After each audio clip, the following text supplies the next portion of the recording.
भी आजकल यहाँ आना कम हुआ? आजकल ना दफ्तर ही बना हुआ है।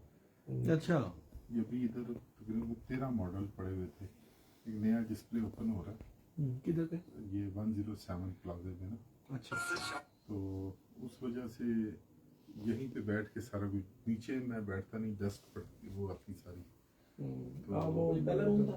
हाँ, मेरा सारा इशू ही बहुत ज़्यादा, तो इसीलिए यही दफ्तर बना हुआ है, यही सारा बैठ के। तो ऊपर से ये चीज़ें इकट्ठी की हैं, ये रखा हुआ था सामान ना, कोई अपने जो आया गया मेहमानों के लिए। ये फैक्ट्री है, नीचे से मुलाजिम पकड़ते हैं, किसी के कमरे से 3 परातें निकल रही, किसी के 2 निकल रही हैं, कोई वो वाले बर्तन, वो किसी के कमरे से वो मिले हैं। तो इसी तरह वो सब दरम बरम हुआ। तो यहाँ पे तो तकरीबन मेरे महफूज रहते हैं यहाँ। बस नहीं, सिर्फ वक्ती तौर पे है। जी किचन जो है ना तैयार हो रहे हैं। जी, अस्सलाम वालेकुम नाज़रीन, मैं कामरान अब्बास, आपका दोस्त, आपका host, monthly high flying pigeon magazine के सेगमेंट उड़ान पहचान में। आज हम मौजूद हैं जनाब मोहतरम उस्ताद वसीम शफी साहब की छत पर, और हमारी खुशनसीबी है कि आज हमारे साथ सीनियर असातिज़ा कराम में जनाब उस्ताद नईम भट्टी साहब और उस्ताद हबीब मुगल साहब जो हमारा साथ दे रहे हैं, और साथ उस्ताद वसीम शफी साहब जो वो हमारी जो मेज़बानी के फ़राइज़ अंजाम दे रहे हैं। और ये तमाम महफिल लगी है, एक इशाइया रखा गया था जनाब तैयब अब्बास साहब के एजाज़ में, क्योंकि फ़्रांस से आए, तो हमारे बड़े अच्छे दोस्त भी हैं और उस्ताद वसीम शफी साहब के शागिर्द भी हैं। तो नईम भट्टी साहब से, हबीब भाई से, मुझसे, हमसे बड़ा अच्छा इनका ताल्लुक़ भी है, बड़ा प्यार है, बड़ी दोस्ती है। तो हम सब इकट्ठे हुए थे आज इनके साथ यहाँ पर। तो जब बात हो रही थी, तो जब नईम भट्टी साहब भी मौजूद हों, वसीम भाई हों, हबीब भाई हों, तो फिर अच्छा नहीं लगता कि अगर ऐसे ही चले जाएं। कुछ ना कुछ बातें ऐसी होनी चाहिए जो आप लोगों के काम आ जाए। तो हमने सोचा कि चलें लाइव चलते हैं। सबसे पहले वसीम भाई की तरफ चलेंगे। वसीम भाई से थोड़ा सा जो है हम बात करेंगे आज के इशाइये के बारे में और थोड़ा सा तैयब भाई के बारे में। जी वसीम भाई, कैसे हैं आप? जी शुक्र अल्लाह का। क्या कहना चाहेंगे, आज तैयब भाई की वजह से इतनी अच्छी रौनक लग गई? बस जी माशाल्लाह, तैयब भाई ऐसे प्यार वाले बंदे हैं कि जब भी आते हैं फिर हम जो ना जश्न मनाते हैं छोटे छोटे।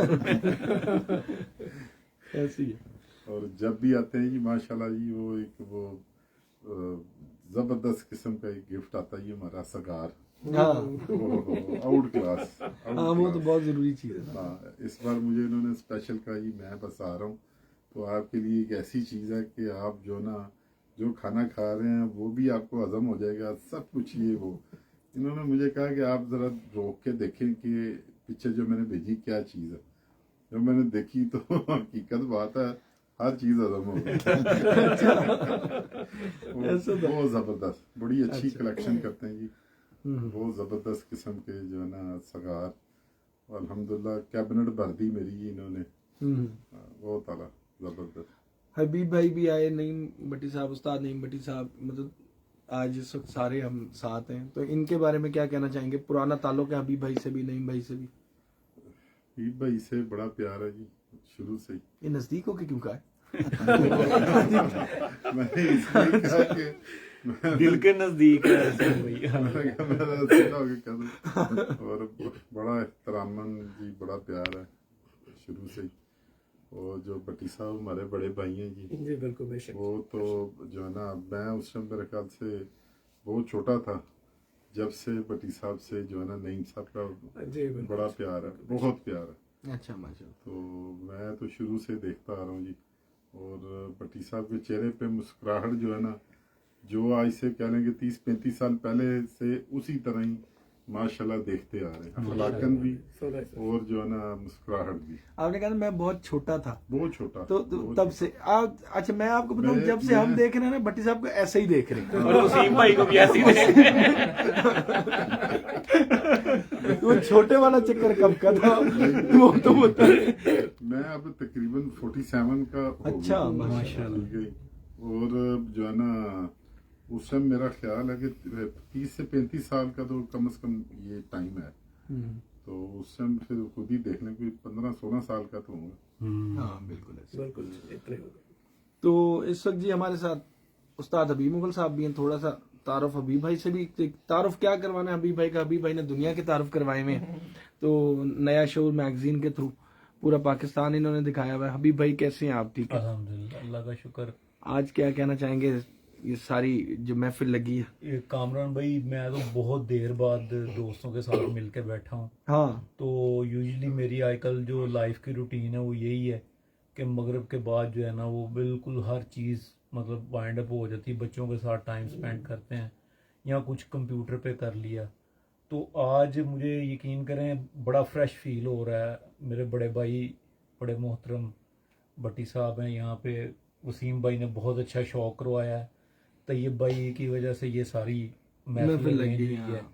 आप आए हैं, आपने हमारी बात जो है सारे दोस्तों तक पहुंचा दी है, तो मुझे बहुत अच्छा फील हो रहा है माशाल्लाह। अच्छा, सबसे पहले तो जी आज 12 रबीउल अव्वल है जी, ये जी। सबको, आप सबको मुबारक हो जी आज का दिन। जी, तो और जितने भी दोस्त हैं उनको भी मुबारक हो। ये तो बात हम रह गई थी, ये बहुत जरूरी, ये तो सबसे पहली बात है हमारे लिए होनी चाहिए।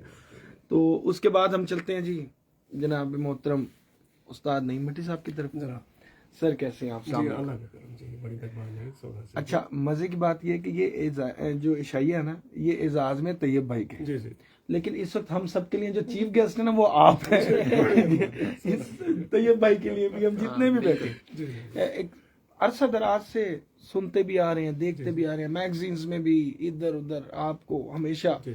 तो मतलब आइडियलाइज भी किया हमेशा कि यार इस तरह के कबूतर हो, इस तरह की शख्सियत हो, हर चीज में आप मतलब माशाल्लाह बेमिसाल है।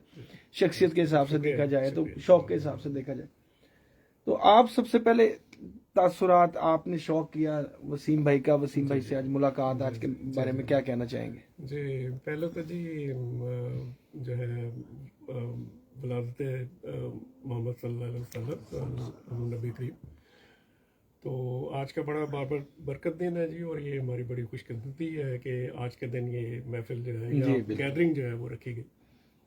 तो यकीनन आज का दिन बहुत अच्छा और बड़ा बाबरकत दिन है। तो इसमें मुझे तैयब साहब ने बताया जी कि इस तरह जुमे वाले दिन जो है वो गैदरिंग होगी वसीम साहब के यहाँ, तो मुझे बड़ी खुशी हुई। मैंने कहा जी मोस्ट वेलकम, मैं इंशाल्लाह हाज़िर हो जाऊँगा। तो जिस तरह वसीम भाई ने कहा कि नईम भाई जो है मेरा उनसे अर्ली 90s से मेरा ताल्लुक है। अच्छा, काफी पुरानी बात। तो ये मैं उस वक्त असिस्टेंट डायरेक्टर था, अभी मैं नई हवाई सर्विस में ही था, तो उस वक्त के मेरे ताल्लुक है जी नईम साहब से। तो वसीम भाई वाकई में छोटे ही थे, आप बिल्कुल सही कहा। तो ये जो है बड़ा दरीना ताल्लुक है जी। और आज मैंने फर्स्ट टाइम कबूतर देखे हैं इनके, और सुनता आया हूँ माशाल्लाह ये दोनों भाई माशाल्लाह बहुत मशहूर हैं, और they are one of the legends जो इस कबूतर परवरी में हैं। तो इसमें आज मैंने कबूतर, और वाकई यकीन जानिए मुझे बड़ी दिली खुशी हुई, और मुझे बहुत बेसिक कबूतर देखने को ब्रीड्स मिले।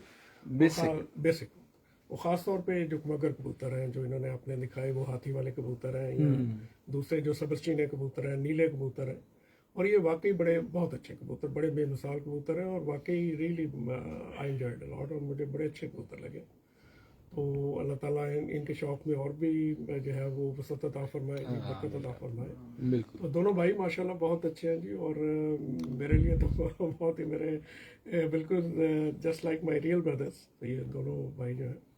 तो तैयब साहब जो है जी इज़ माय फ्रेंड, और माशाल्लाह बड़े अच्छे मेरा इनसे ताल्लुक है, और इज़ वेरी नाइस फेलो। तो ये जब भी यहाँ पे पाकिस्तान तशरीफ लाते हैं तो माशाल्लाह हमारी गैदरिंग्स हो जाती हैं, ये बहुत ही अच्छी बात है। तो बाकी जो है ये जो महफिल जो है इस तरह की, इसमें बहुत सारी चीज़ें जो है वो एक्सचेंज होती हैं, डिस्कस होती हैं, एक्सपीरियंस को चेंज करता है, और अपना जो नॉलेज है वो बंदा शेयर करता है। तो ये बड़ी अच्छी बात है, इस तरह की गैदरिंग जो है वो होनी चाहिए। जिस तरह आपसे बात हो रही थी जी जी, बेसिक कबूतरों के मतलब, फ्रोजपुरी कबूतरों के मतलब, मगर कबूतरों के मतलब, और ये नहीं बहुत सारी चीज़ें जो हैं जी वो इससे पता चलती है। और बाकी बहुत अच्छा लगा जी माशाल्लाह, दैट्स वेरी नाइस गैदरिंग, बड़ी अच्छी।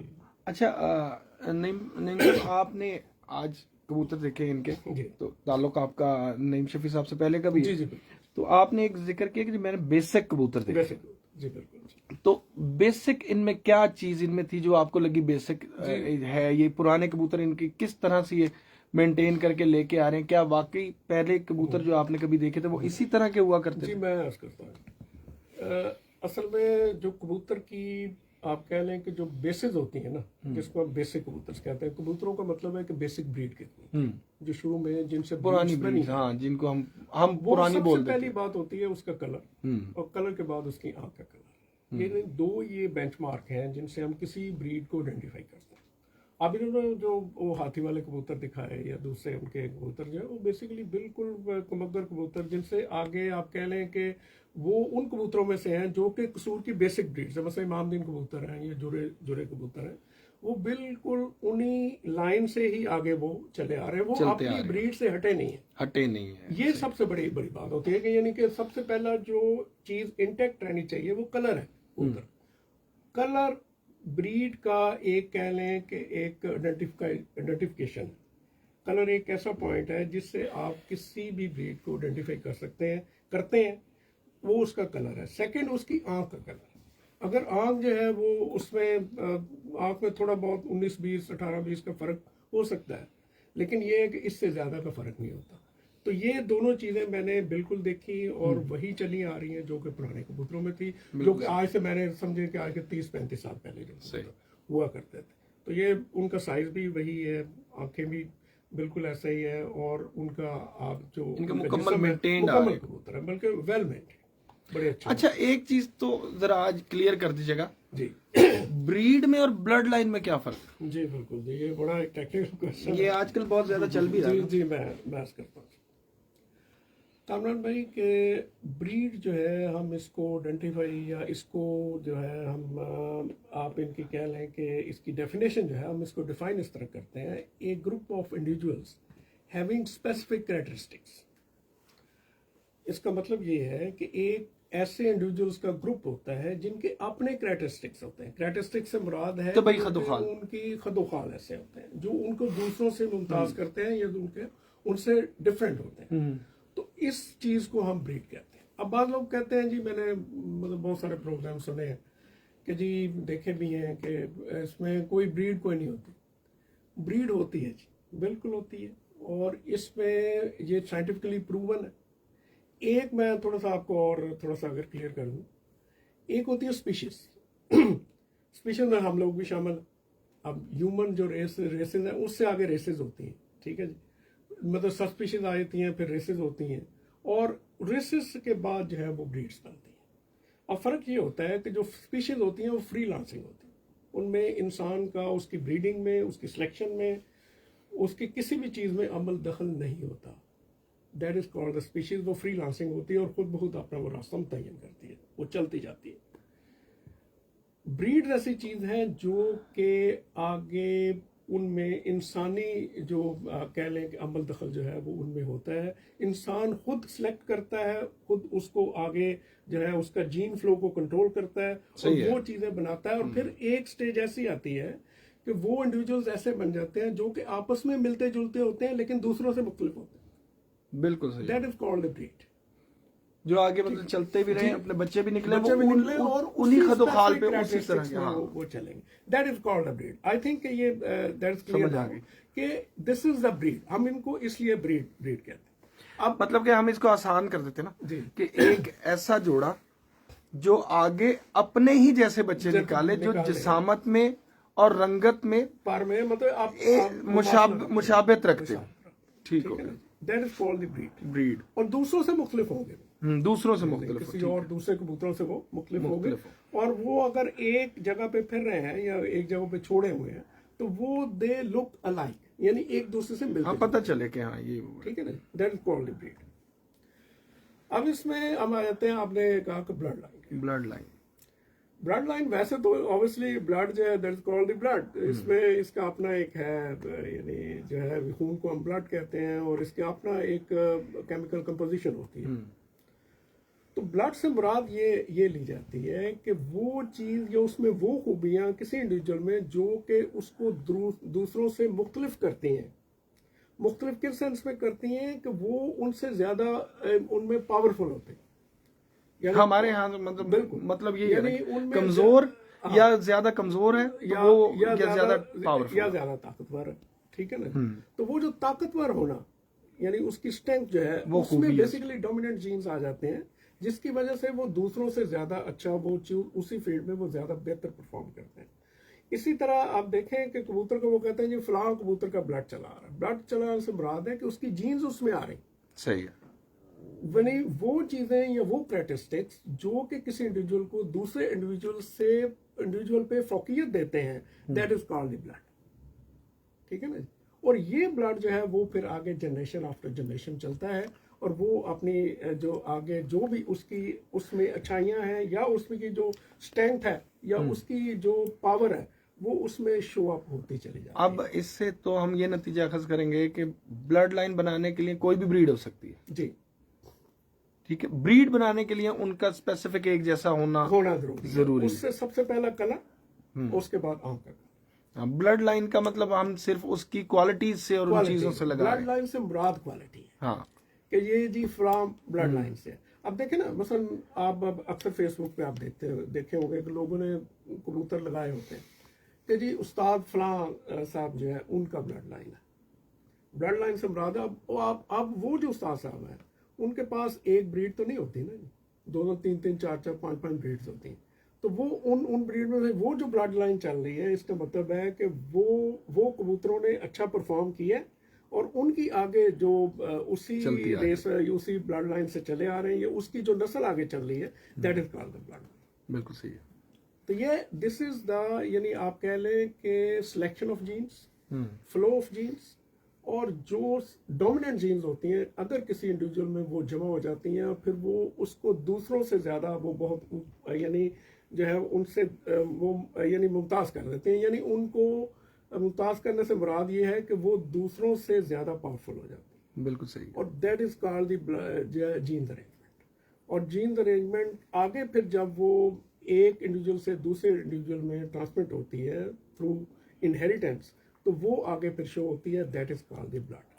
ठीक हो गया। Yes sir. ब्लड से मुराद सिर्फ ब्लड नहीं है, इट मींस जीन्स। ये हम नॉर्मली ये जो टर्मिनोलॉजी इस्तेमाल करते हैं कि फलां ब्लड जो है, हाँ, इट मींस के जीन्स। बिल्कुल सही। ये तो अभी हमारे यहाँ ये होता है कि जी अच्छे कबूतर को कैसे गर्दाना जाए, पहचाना जाए। हजारों दफा सवाल होता है, मैं तो कसम से शर्मा जाता हूँ अब ये सवाल करते कि इतनी दफा ये सवाल हो गया। लेकिन अब जो एक नई चीज चल गई ना, जिससे कहो ना कि जी अच्छा कबूतर या परफॉर्म करने वाले कबूतर जो होते हैं वो उनकी पहचान क्या है। अगर मैं आपके घर जाऊंगा तो आप मुझे बता सकते हैं। जी, कैपेसिटी है वो वहां पे काम आती है कि आपका इंडिविजुअल एक्सपीरियंस क्या है, आप उसको आइडेंटिफाई किस तरह करते हैं। वो फिर आपके ज़हन में कुछ बेंचमार्क होते हैं कि मसलन पर इस तरह का होना चाहिए, इसकी आंख इस तरह की होनी चाहिए, जिस्म इस तरह का होना चाहिए, हड्डी इस तरह की होनी चाहिए, जोड़ इस तरह का होना चाहिए। तो हम लोग अपने नॉलेज के मुताबिक या अपने एक्सपीरियंस के मुताबिक जो है वो आइडेंटिफाई तो कर लेते हैं, कर सकते हैं।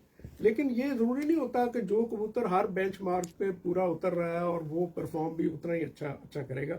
बाज़ दफ़ा ये मतलब ये चीज़ें जो है वो आप कह लें कि इनमें जो है फ़र्क भी आ जाता है। लेकिन अमूमन यही होता है कि जो कबूतर आप पॉइंट वाइज जो बेंचमार्क आप अपने ज़हन में करते हैं या अपने एक्सपीरियंस से करते हैं या अपने नॉलेज से करते हैं, उसमें अगर वो उस पर पूरा उतरता है तो अमूमन कबूतर जो है वो परफॉर्म भी अच्छा करता है उसके आगे। बिल्कुल सही। ये मतलब इट मीन्स कि उनमें जो जीन्स हैं वो अच्छे चले आ रहे हैं, और उनमें कुछ कबूतर जो ज्यादा अच्छा परफॉर्म करेंगे, इट मीन्स कि उनमें ब्लड भी अच्छा आ रहा है। और जिनमें कबूतर इतना अच्छा परफॉर्म नहीं करते या वो एवरेज है, तो इट मीन्स कि उसमें थोड़ा सा आगे फर्क आ रहा है।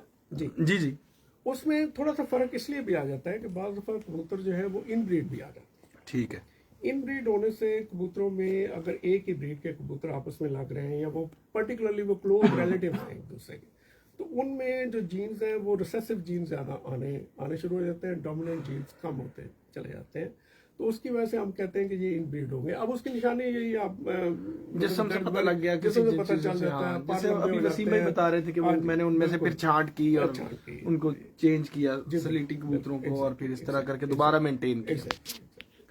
क्रॉस हम क्यों करते हैं? यस, ये बिल्कुल जी क्रॉस ब्रीड जो है देखिए, वो कह रहे हैं आज उन्होंने जितने कबूतर दिखाए ना जी, वो कह रहे हैं हम प्योर उड़ा रहे हैं जी, वो हाथी वाले भी और जो उससे पहले भी दिखाए, तो वो कह रहे हैं जी हम प्योर उड़ा रहे हैं और फिर टाइम नहीं पूरे हो रहे। और हमारे यहाँ उस्ताद के या कुछ शौकीन हजरात कह लें आप कि जो कह रहे हैं कि जी क्रॉस करते हैं हम परवाज बढ़ाने के लिए। मेरा नहीं ख्याल, आप इस बारे में देखिए क्रॉस हम करते हैं परवाज कंट्रोल करने के लिए, बढ़ाने के लिए नहीं है करते। सही है। अगर 2 ब्रीड्स हैं, एक ब्रीड जो है वो 8 घंटे की एवरेज से उठती है, एक ब्रीड जो है वो 12 घंटे की एवरेज से उठती है, ठीक है ना जी। अब जो 12 घंटे को इन बिटवीन 10 घंटे में लाने के लिए आप 2 ब्रीड्स को क्रॉस करते हैं। उसमें ये होता है कि मतलब एक कंट्रोल प्रवास ऑब्टेन करने के लिए या हासिल करने के लिए आप क्रॉस ब्रीड करते हैं। एक ज्यादा परवाज है, एक दरमियानी या कम परवाज, इस तरह कर। अब अक्सर ये होता है जी कि जी ठीक है जी, आप टैडी गोल्डन क्रॉस कर लें जी, सियालकोट के कबूतर क्रॉस कर लें जी, दूसरे कबूतर में फिरोजपुरी कबूतर क्रॉस कर लें। इसकी वजह यही होती है कि आपने प्रवास को कंट्रोल करना है।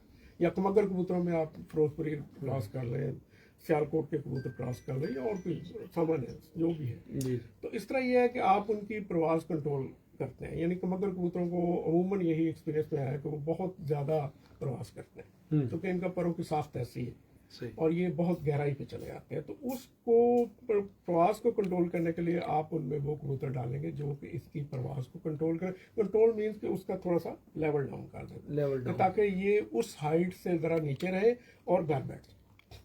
दिस इज द थिंग, ठीक है। ये मतलब चीज़ें होती हैं। अब इसमें देखें, अब 2 लाइनें मैं थोड़ा सा आपको और वजाहत कर दूं। यहाँ पे 2 लाइनें बनती हैं। एक वो लोग हैं या हमारे अक्सर जो शौकीन दोस्त हैं, भाई हैं, वो उड़ाने के शौकीन होते हैं। वो कहते हैं जी I am not concern with any breed, I want to have the best result. हाँ, ठीक है। अब बेस्ट परफॉर्मेंस के लिए क्रॉस दर क्रॉस कबूतर होते चले जाते हैं जी। अब कुछ लोग हमारे जैसे भी होते हैं, जो सिंह भाई है या दूसरे जो ब्रीडर्स हैं, जो नस्लों को या ब्रीड्स को इंटैक्ट रखना चाहते हैं, जो पिछले से चली आ रही, जो हमारे जो बुजुर्ग सासा कराम है, जिन्होंने बड़ी मेहनत की इन ब्रीड्स को बनाने के लिए, तो उसको मेंटेन करने के लिए भी वो जो है वो उस पर काम करते हैं।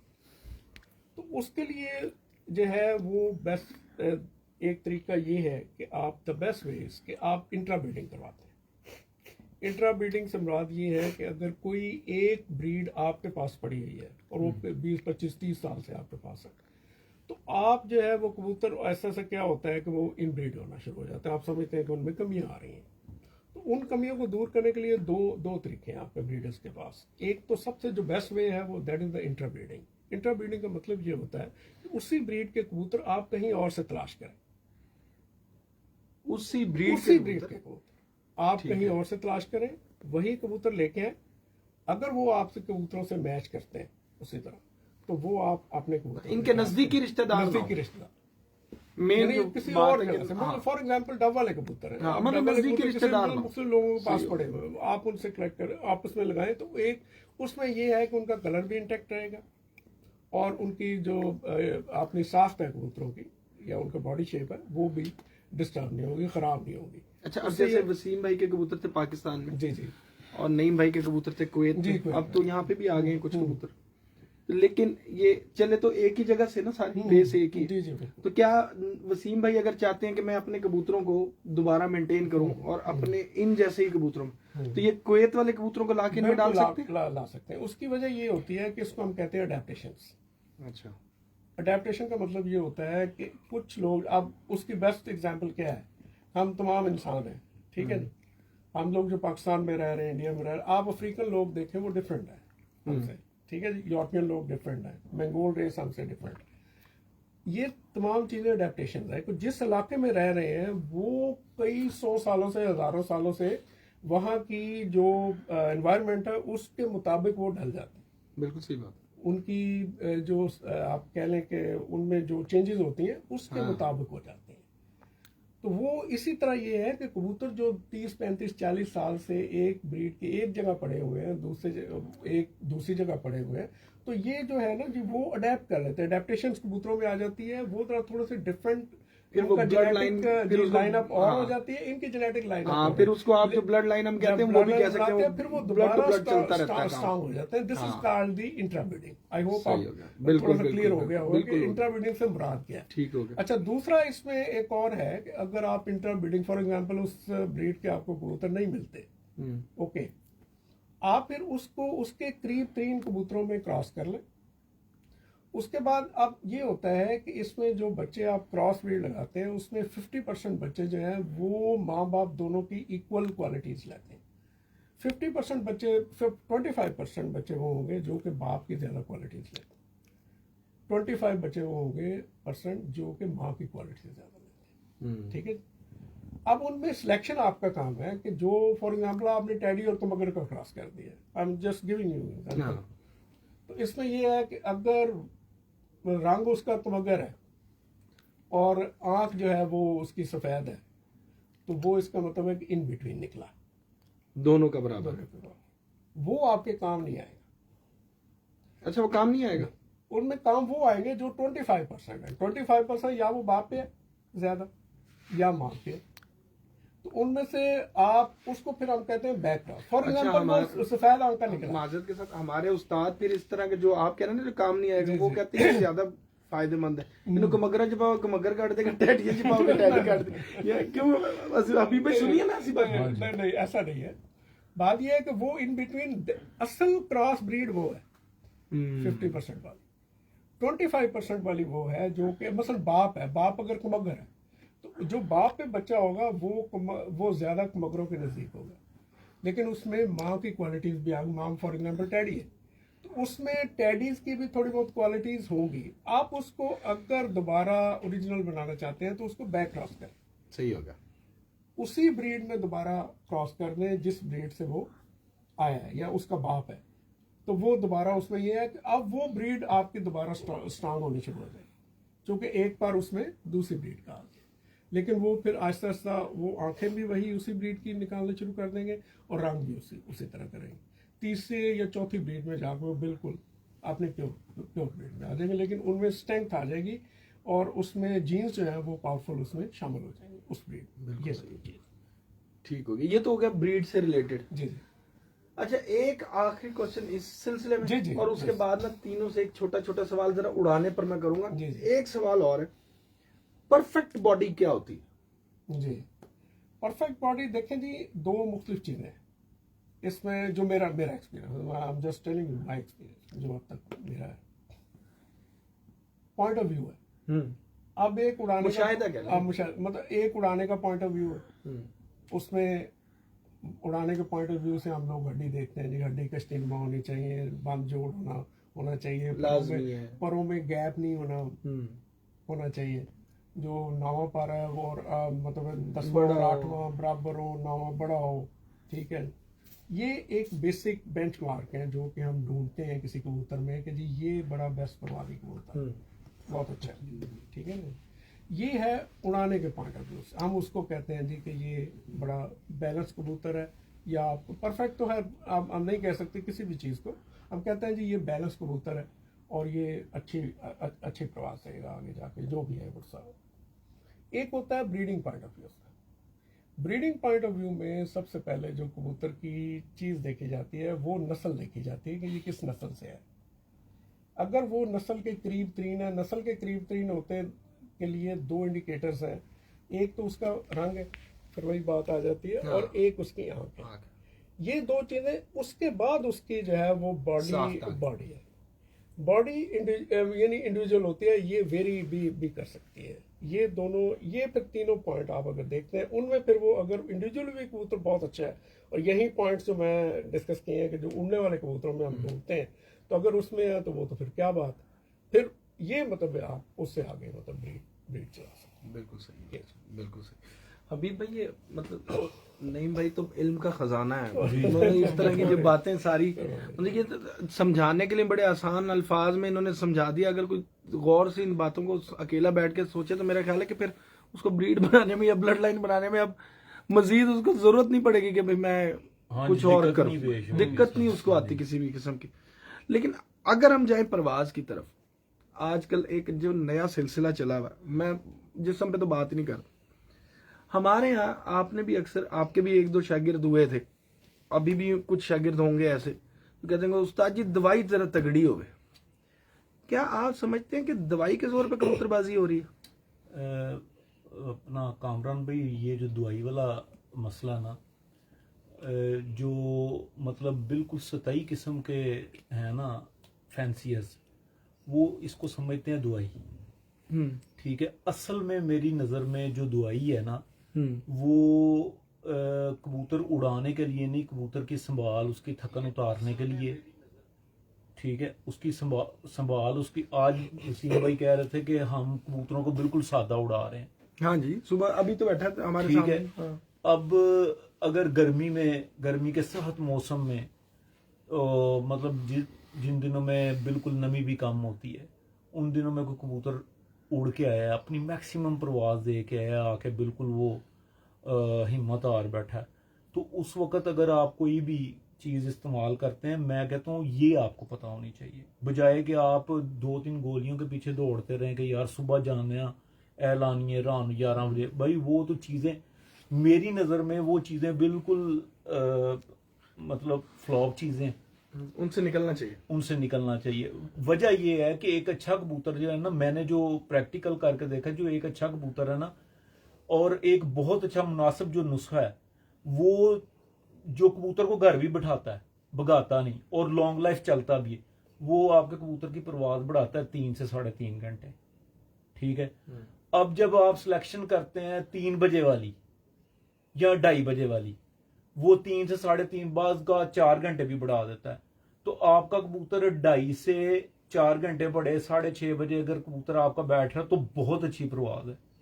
ठीक है, तो इससे ज्यादा और आप आगे क्या जाएंगे, कबूतर ही बाहर रह जाएगा, जीरो हो जाएगा। मेरे ख्याल से तो 4-4.5 घंटे भी बहुत ज्यादा, वो घंटा डेढ़ अगर बढ़ जाए तो बहुत होता बढ़ता है, है। इससे हाँ जी। ज्यादा नहीं हाँ। होता ये। तो जो वापसी पे जो आपने अगले दिन छोड़ के, फिर नागे को छोड़ के अगले दिन आपने उड़ाना, अगर आपने वो कबूतर को उस दिन संभाला नहीं है, आपको उन दवाइयों का नहीं पता, ठीक है, तो फिर आप ये जो 2-3 गोलियां लेके फिर रहे हैं, ये तो बिल्कुल बेकार चीजें हैं, ये हैं भी बेकार। कबूतर अपनी आपकी जो प्रैक्टिस है उस पे उड़ता है। कबूतर अपने इलाके के हिसाब से, आपके पास जो ब्रीड है, जो जिस तरह आप देख लें पिपला वाले कबूतर वहां पे कितना परफॉर्म कर रहे हैं। ठीक है, हम उनको पकड़ के देखते हैं, हम कहते हैं यार इनके पाँव पे बाल हैं, पमोज हैं, फिर उनका स्ट्रक्चर भी यहाँ से डिफरेंट है।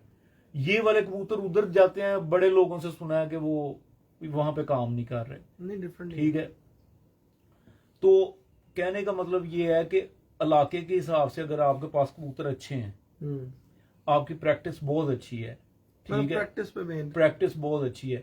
मैं बार बार यही बात अपने दोस्तों को भी कहता हूँ कि उस्ताद मुल्ला नदीम कहते हैं कि हम जुम्मे मतलब हम ईद वाले दिन भी आके उड़ा देते हैं, तो ये क्या है, वो ही मतलब गर तुमी बैनी हुशनवीस मी नवीसो मी नवीस। ठीक है, अगर तुम हुशनवीस बनना चाहते हो तो लिखते रहो लिखते रहो लिखते रहो। तो सेम यही चीज है, प्रैक्टिस जो है वो आप जितनी अच्छी करते जाएंगे, जितनी अच्छी करते जाएंगे, आप देख लें ये 10 साल पीछे चले जाएं, जब ये रात को बिठाने का चला है, वो मेरे सामने ही हम देखते रहे मुख्तलिफ छतों पे कि बाहर निकाल के दाना डालना शुरू कर दिया था लोगों ने। तो कबूतर को आदत डालने और प्रैक्टिस करने की ये चीज है, और ये भी एक मेरी नजर में ये भी एक फन है। बिल्कुल सही होगा। हाँ जी। वसीम भाई, ये अभी बात कर रहे थे रात की, जी जी। आपसे ये बात बहुत जरूरी है। एक तो कल का पंजाब का रिजल्ट बहुत तगड़ा था, बहुत बहुत तगड़ा। पहला कबूतर 6 बजे के बाद और 7 बजे के बाद। मैंने वो देखा, वो माशाल्लाह वो आधे घंटे का फर्क है, फर्स्ट सेकंड थर्ड ये पोजीशन में। हाँ बिल्कुल ऐसे ही है। 90 से स्टार्ट हुआ काम, 90 घंटे पहले नंबर के, 90 घंटे से ऊपर है। जी जी। तो ये जो रात की ट्रेनिंग और उसके बाद इन कबूतरों को लगाना, तो क्या लाहौर में इस तरह की गेम हो सकती है? हो सकती है, कोई इतना मुश्किल नहीं है। हमारे अपने कबूतरों के साथ, क्योंकि वो जो कबूतर है ना, वो मैंने देखे वो देसी कबूतर जिनको हम कहते हैं ना जौंसरे कबूतर, वो कबूतर है। आप अगर थोड़ा अरसा पीछे जाएंगे तो इस छत का भी रिजल्ट यही था कि जो है ना शाम 6 बजे के बाद 6 कबूतर जो ना वो बैठ रहे हैं, हमने देखे भी थे। आपने देखे। तो ये बस ट्रेनिंग के ऊपर आता है। अगर आपके जो ना कबूतर उसकी आप ट्रेनिंग इस तरह की करते हैं कि वो शाम तक जो ना आपके कंट्रोल में आ जाते हैं, ये टीम बनती है और ये कभी कभी बनती है टीमें। अच्छा, कभी कभी बनेंगे, सेट है ये जो खड़ा हो गया तो कभी कभी समझ ले टीमें, ये कबूतर इस तरह सेट होते हैं, हर बार नहीं सेट होते। तो ये सिलेक्शन की बुनियाद पर ही है सारा काम। ये मेहनत की बुनियाद पे, फिर उसके बाद सिलेक्शन। ये आपस में लड़ते भी हैं कि हम लोग क्या करते हैं, हम लोग इनकी पहले ही जो है ना, इनको थोड़ा थोड़ा सा दे के जो है ना, जो बनाया होता है सिस्टम के हिसाब से, तो इनको आदी कर देते हैं। चेक कर लिया, चेक कर दिया और रूटीन में करते ही रहते हैं। फिर ये आपस में एक दूसरे से खे के उड़ते हैं। जब ये एक जैसे वो मुर्गे कोई जीतता है कोई हारता है, जब इनकी हार जीत हो जाती है ना आपस में, तो फिर ये जो है ना अपने अपने टाइमों के हिसाब से इजीली निकल के बैठ जाते हैं। तो जब जो है ना हम लोग एकदम से वो डाल दिया, हम लोग बकायदा इनकी ग्रुपिंग करते हैं।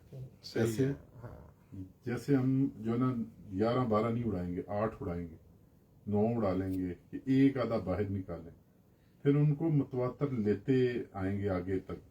मगर जब ये मौसम खराब होंगे, कभी ऊपर नीचे, ग्रुप बनता ही नहीं, टूट जाता है आजकल ये चल रहा है। हाँ जी, तो जब ग्रुप टूट जाता है, फिर जब हम डालते हैं, कोई ऊपर चले जाता है, कोई नीचे, ये फिर बड़ी मुश्किल टीम बनती है।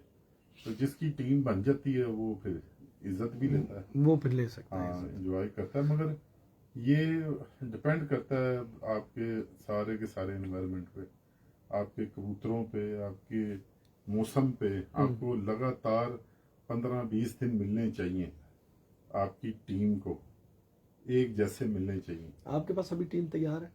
टीम तैयार है। अभी एक वो कबूतर रह गया है जो मेरे ख्याल से पूरे 1 महीने से लगातार बैठ रहा है, निकला भी हुआ है और निकला हुआ रह गया। वल्लाह आलम जो है ना क्या इशू बना आज अभी तो परसों से फेंटेक उड़ रहा है ना, हमारा अपना जी, ये जी, फेंटेक जी। क्लब का टूर्नामेंट है और वो आपका। आज ये पक्की फिर थी, और वो जो है ना हम लोग तो उसको मेरे ख्याल से 15-20 दिन से कहते आ रहे हैं कि ये डलना ही डलना है बीच में। तो अभी आज रह गया, तो अब अल्लाह खैर करे, सुबह आते नहीं आता। आ भी जाएगा, हम नहीं डालेंगे उसको, अब रिस्क पे आ अस्सू गया, में बैठाना काम है, उड़ाना काम नहीं। महारत ही है। हाँ जी, अस्सू तो जो है ना बैठाने का काम है, उड़ाने का उड़ाए। पिछले दिन देखा है, पहली जो हमने जो है ना कबूतरी वो सिलेक्ट की थी कि ये सबसे पहले बैठेगी, तो बाकी थोड़े अच्छे थे उनसे, वो 8:25 पे बैठी है, तो बाकी कहाँ जाएंगे? हमारा पर्चा तो खाली गया। फिर भी हमने थोड़ा सा भरने के लिए लिख दिया कि ओवर टाइम। हमने इतने शौक से वो पेपर बनाया अपना, खुद ही उसको डिजाइन किया, उसका कलर सिलेक्ट किया, वो सारे लड़कों की पिक्चरें लगाई। तो अब वो पूरा संडे तो कुछ तो लिखा होना चाहिए था, तो लिखा होना चाहिए, तो ओवर टाइम लिख दिया। ओवर टाइम लिख दिया। बस कमाल ही नहीं हो गया, चुटकुला अच्छा है, कहते हैं हमने भरने के लिए फिर भी लिख दिया ओवर टाइम। बाकी यही कि ये जो है ना आपको टाइम मिले प्रॉपर, फिर देखें कैसी कैसी छतें आगे आती हैं। बड़े बड़े अच्छे कबूतर हैं लोगों के पास, और अस्सू में तो सबके पास ही अच्छे हैं। तो ये सिर्फ टीम बनाना और एक मुतवातर लेके आना, बस असल काम ये है, बस वो इससे ही मजा है। कामरान भाई ये सिर्फ 1 मिनट की बात है जो वसीम भाई ने की है, वो पॉइंट आउट करना चाहूँ। इन्होंने एक नई बात की है, वो जो है ना वो बात ये है कि जब ये टीम बना रहे होते हैं, पहले वो एक दूसरे से लड़ते हैं, वो मुकाबला करते हैं, ठीक है।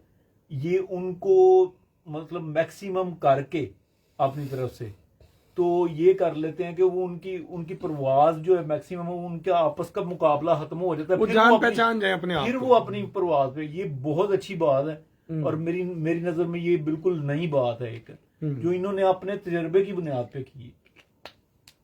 ये बात है, लोग कहते हैं ना उस्ताद बताते हैं, निकल जाती है बात, पकड़ने वाले ने पकड़नी होती है। हाँ जी, हैं लोग कहते हैं बताते नहीं, हाँ जी, बताते सभी हैं, हाँ जी, बस बुला ही रखो इन्हें, है ना, बोलते रहेंगे कुछ ना कुछ बता देंगे। हाँ ये वाकई आपने सही पॉइंट पकड़ा, सही बात है।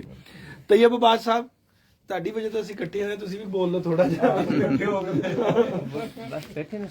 यार आपके पास वहाँ पे पाकिस्तानी कबूतर है, फ्रांस में कुछ आपके उस्ताद वाले भी हैं, नईम भाई वाले भी हैं जी जी, तो ये इनके मेरे ख्याल यही सारे कबूतर हैं तकरीबन। तो वो अब मतलब एटमॉस्फेरिकली वो बिल्कुल डिफरेंट हो जाएगा उनके लिए, सारा माहौल हर चीज ही। एग्जैक्टली। तो फिर उनका क्या वहां पे चल रहा है परफॉर्मेंस और वो? फ्रांस में एक्चुअली पाकिस्तान और फ्रांस को आप कंपेयर नहीं कर सकते। वहाँ का जो मौसम है ना वो डिफरेंट है। मैक्सिमम वहाँ पे हमें मिलता है 35 टेम्परेचर। तो वहाँ पे हमें जो है वो मस्त हम उनको क्रॉस करते हैं फिरोजपुरियों में, लाखे कबूतरों में और ये सियालकोटी कबूतरों में, फिर वो हमारे काम आते हैं। अगर ये प्योर हम कबूतर वहाँ पे उड़ा देना, एक तो ये हाइट बहुत ज़्यादा करते हैं, वहाँ पे मौसम बहुत ख़राब होते हैं, तो एक तो ये मौसम की नज़र हो जाते हैं। अगर ये बच जाएँ नहीं, इस दफा हमारा भी खराब है, हम उसमें भी ये फिर होता है फ्रांस कि में ये इस मतलब दफा। इनके आपको पता है कि कुंदे बहुत जो है ना, मतलब ये बड़े मतलब बड़े परों के कबूतर हैं, इनको हॉक बड़ी जल्दी उठा लेता है। तो इसलिए हमारी कोशिश होती है इनको छोटे से छोटे बनाएं, क्रॉस करें, ताकि हमारे काम आ सकें, इनसे जो हम अपना मतलब इंजॉय कर सकें। बहुत अच्छे। तो कितना वहां पे वो क्या, फिर उसके मुताबिक आपका कैसा रिजल्ट आ रहा है, कैसा जायद चल रहा है? अल्हम्दुलिल्लाह बहुत मेरे पास जो कबूतर उड़े हैं, मैं 10:30 बजे तक रात तक उड़े हैं मेरे पास। नॉर्मली शाम तक उड़ते हैं कबूतर वहाँ पे। 8 मेरे पास 8:30 बजे तक उड़े हैं, 9 बजे तक उड़े हैं मैक्सिमम। मेरे पास एक परवाज़ आई 3 साल पहले, वो रात 10:33 पे मेरे पास एक कबूतरी बैठी थी टॉप वालों में से। मैक्सिमम प्रवास वहाँ मैक्सिमम की है। मेरे पास है, और आई थिंक वो यूरोप में टॉप प्रवास और आपने कल मुझे रात को बता रहे थे कि वहाँ का दिन भी बड़ा लंबा है, मतलब हमारे दिन के 17 घंटे बस 16-17 घंटे। 17 घंटे, मतलब 10:30 बजे रात को वहाँ पे जो हमारी इनका जो 10:30 थे, तो उस वक्त सूरज की रोशनी थी। हाँ, वहाँ पे जो गर्मियों में ना वो ये होता है कि तकरीबन रात 10:15 10:30 बजे तक मतलब रोशनी रहती है। तो इसलिए कबूतरों को बड़ा टाइम मिलता है ना। तो आप भी करते हैं दे मोटीवाल ते मॉडर्न नहीं, एवल शेवल? जरूरत नहीं पड़ती, बिलीव करें, करते हैं लोग, ऐसी बात नहीं, करते हैं, लेकिन जरूरत नहीं पड़ती। मुझे बड़े फोन आते हैं भाई जिन यहाँ पे उड़ाने हैं, तो यहाँ पे उड़ाने के लिए कौन सी गोलियां इस्तेमाल करें? मैं कहा, भाई पहले लाहौर आओ फिर आपको गोलियां बताते हैं, यहाँ से जा सकती है, वहाँ वालियों के तो हमें नाम नहीं पता। सारी यूज करते हैं, नो डाउट, हम भी करते हैं, लेकिन वहाँ पे मुझे तो खैर जरूरत नहीं पड़ती, नॉर्मली छोड़ देते हैं हम वहाँ पे। अगर आपके कबूतर 8 से 10 घंटे उड़ जाते हैं तो ठीक है, नॉर्मल है।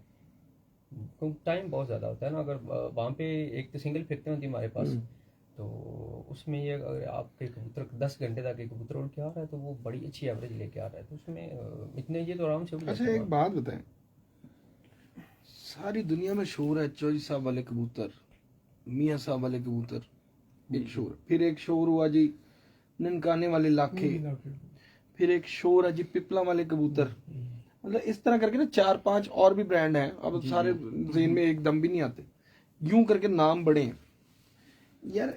उस्तादी के लिए वसीम भाई सिलेक्ट कर लिए, फिर उनके कबूतर और फिर नईम भाई के कबूतर, यही सिलेक्शंस क्यों? नहीं, एक्चुअली मैं I would like to thanks Bhatti साहब, इन्होंने जो मुझे कबूतर दिए हैं माशाल्लाह नो डाउट बहुत अच्छे हैं। स्टार्ट मेरी हुई थी वसीम भाई से, जब मैं इनका वही मैं कह रहा हूँ ना कि लोग जो नया कबूतरबाज आता है ना, पहले नया नया जो स्टार्ट कर रहा है, कहना जी कबूतर चंगे रखने ने, मियाँ साहब वाले चंगे कितों लबन गए, चौधरी साहब वाले चंगे कितों लबन गए, ये एक पहला सवाल ही उनका ये होता है। तो मैं वही पूछ रहा हूँ कि आपने उन कबूतरों के छोड़ के और इस तरफ ही क्यों आने की सोची? देखिए ना, हर बंदे की अपनी अपनी चॉइस होती है। मेरी चॉइस थी रेड आइज, लाल आंख के कबूतर, जो शुरू से मुझे पसंद थे।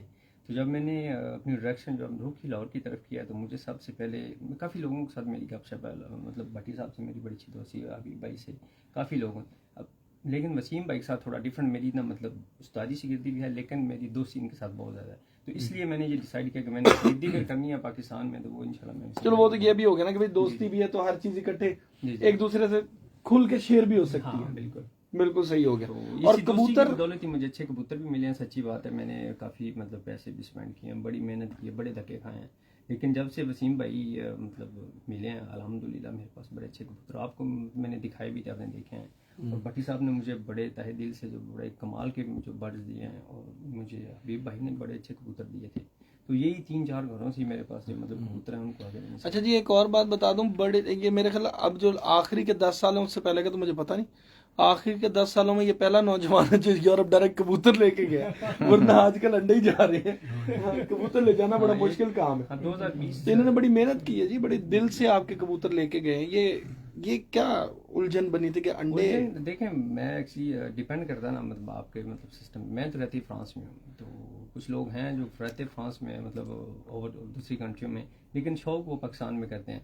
मैं रहती वहाँ पे हूँ, तो मैंने कहा मतलब इससे बेहतर है कि मैं एक दफ़ा थोड़े पैसे लगा के ये जो मुझे पसंद है मैं अपने पास ले जाता हूँ, मैं अपना एंजॉय करूँगा, शौक करूँगा, क्योंकि मैंने तो रहनी वहाँ पे, मेरा सारा सिस्टम मतलब फैमिली, कारोबार, घर, मेरा सब कुछ वहीं पे है। तो इसलिए मैंने कहा कि मैं यहाँ से कबूतर अपने पास वहाँ ले जाऊँ। ये कि पाकिस्तान आना तो उस्तादों के पास ही आना है, वरना और कोई नहीं। मैक्सिमम में आता हूँ मैं 3-4 दिन बस, हम्म, उसके बाद वापस।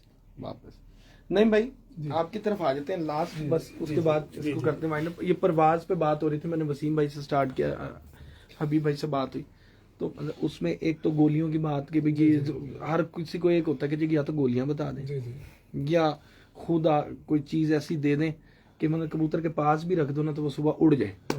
तो ये क्या हकीकत इस चीज में है कि ट्रेनिंग में है? देखें जी, इसमें पहली बात तो जो मैं प्रेफर करता हूँ, ये मेरा जो एक्सपीरियंस है उसमें ये है कि पहले आपके पास कबूतर बहुत अच्छे होने चाहिए। जरूरी है, ये उस्ताद हुमायूं भट्ट साहब वाली बात है, उन्होंने दाना पानी भी चंगे कबूतर वास्ते अच्छे बने हैं। अच्छे कबूतर होंगे। देखिए वसीम भाई के कबूतर शाम तक किस लिए बैठते हैं कि इनको अभी जो हमने कबूतर हैं, कबूतर बहुत अच्छे हैं, बिल्कुल ऐसी है। अच्छे ब्लड के कबूतर हैं, उनमें उनमें मतलब पूरी क्वालिटीज़ हैं, तब भी वो कबूतर घर बैठते हैं हम्म, और अच्छे उड़ते हैं। बहुत अच्छी परफॉर्मेंस उसी वक्त आती है जब आपके पास करो। अब देखें, बात हो रही थी जिस तरह तैयब साहब भी बता रहे थे, हम्म, या आप मतलब बात कर रहे थे कि जिस तरह पिपला वाले कबूतर हैं या इनके ननकाना साहब वाले इलाके कबूतर हैं या और दूसरे कबूतर हैं, मतलब जिस तरह कुमकरों का नाम मशहूर है, टैडी कबूतर हैं, ये दूसरे, इनमें क्वालिटीज हैं तो अच्छे उड़ते हैं ना जी, हाँ जी बिल्कुल ऐसी बात। तभी वो मशहूर हुए, अदरवाइज वो कहाँ से यानी फेमस तो नहीं होते ना जी। पहली बात तो ये है कि आपके पास कबूतर अच्छे अच्छे होने चाहिए, जो कि चाहे वो क्रॉस ब्रीड वाले हो चाहे वो असल ब्रीड के कबूतर हो, ये डिपेंड करता है। हम्म, उसके बाद फिर उनकी, जिस तरह अभी अभी भाई ने कहा कि संभाल बड़ी जरूरी है। कबूतर जब उड़ के आता है जी, तो उसकी एनर्जी जब तक आप रिस्टोर नहीं करेंगे, नेक्स्ट डे नेक्स्ट प्रवास के लिए कबूतर रेडी नहीं होगा, ऐसी ये पक्की बात, बिल्कुल ऐसी। इसमें ये कोई दूसरी राय नहीं है मेरे ख्याल में। जो तीसरी चीज है वो है एनहांसमेंट ऑफ परफॉर्मेंस। वो हम नुस्खों के जरिए करते हैं, चाहे वो हम कोई केमिकल्स के जरिए करें, चाहे हम देसी नुस्खों के जरिए करें, वो आपकी अपनी पर्सनल परफॉर्मेंस, मतलब एक प्रेफरेंस है कि आप क्या करते हैं, क्या करना चाहते हैं, किस तरह करते हैं। और हर एक का इसमें एक्सपीरियंस भी डिफरेंट होता है। इसमें मतलब आपका डिफरेंट होगा, मेरा डिफरेंट होगा, इनका डिफरेंट होगा। तो ये मतलब चीज़ें हैं। तो इसमें और चौथी बात जो है वो इन्होंने बड़ी अच्छी बात की वसीम भाई ने, और मेरे भी एक्सपीरियंस में, मैं तो अब रिटायरमेंट के बाद अब उड़ाने का शुरू किया है। बिल्कुल बिल्कुल। अभी दूसरा या तीसरा साल अब इंशाल्लाह नेक्स्ट होगा। तो इसमें आप देखें कि इस दफा जेट में भी मेरा खुद भी जो एक्सपीरियंस रहा है कि ये जो पहली 3 परवाजें थी उसमें माशाल्लाह मेरा बड़ी अच्छी, आपने भी देखे होंगे पिछले तक, तो उसमें मैं तीसरे चौथे नंबर पे आ रहा था लाहौर में। और ये उसमें बिल्कुल बहने ही ऐसा ही है कि आप जो अगर कबूतरों से ख़ास तौर पे आपने लेनी है, एवरेज की परफॉर्मेंस लेनी है, बहुत अच्छी परफॉर्मेंस लेनी है, तो ग्रुप बनाए कबूतर। आप इसके लिए ज़रूरी है कि आपकी जो पहली 5 से 7 या 10 परवाजें होंगी उसमें आप अपना एक ग्रुप सेलेक्ट करें। उसमें देखें कबूतर इकट्ठे कौन से निकलते हैं, हाँ, 2 पहले निकलते से हैं, देख लो। 3 निकलते हैं, ऊपर से इकट्ठे वो निकलते हैं। बस आपने 50 कबूतर उड़ाए, 12 बजे 1 बजे तक कबूतर बैठ गए, ठीक है, आपको पता भी नहीं चलेगा कौन से इकट्ठे निकले। इसके बाद फिर आपकी नज़र आसमान पे होती है, आप फिर ऑब्जर्व करें कि कौन से कबूतर इकट्ठे निकले हैं, फिर उनका ग्रुप बनाया, उनको इकट्ठे उड़ाए, क्योंकि उनकी नेचर एक है, वो एक लेवल पे उड़ते हैं, उनकी जो स्टाइल है उड़ने का वो एक जैसा है। वो फिर जब आप ग्रुप बनाने में कामयाब होंगे तो आपकी एवरेज परफॉर्मेंस दी बेस्ट होगी। सही होगा। तो वो इकट्ठे निकलेंगे ऊपर से और इकट्ठे बैठेंगे, और आपकी यानी चाहे वो 4 बजे के बाद निकले तो वो बैठ जाते हैं।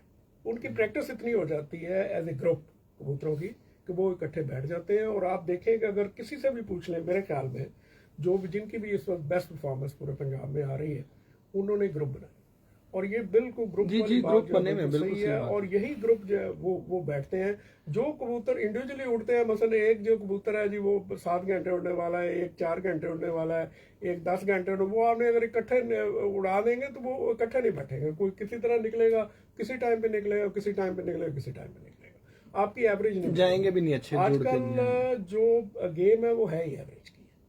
और मैं एक और भी आपसे पर्सनल एक्सपीरियंस शेयर कर देता हूँ।